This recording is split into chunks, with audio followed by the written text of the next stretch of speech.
Assalomu alaykum. Navbatdagi obyektimizga keldik. Bo'zga.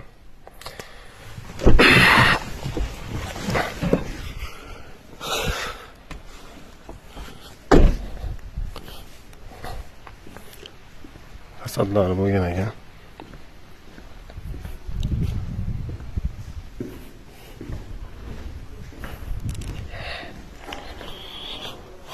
Shu tomondagi bir etajli uyimizni ichini qaytadan rekonstruksiya qilib, oldingi ustalar ishlari yoqmabdi.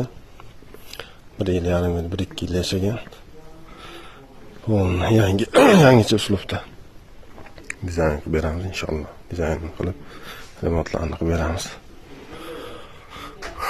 Fasad ham yomon chiqmagan, faqat uyda egasiga aytdik, sokellarini granit qilishni tavsiya qildik. Tepalari yaxshi.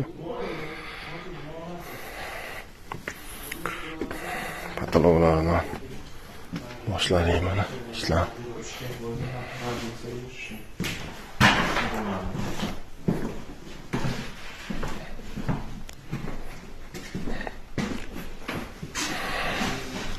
Tez orada bitsa videolarni qo'yib olamiz.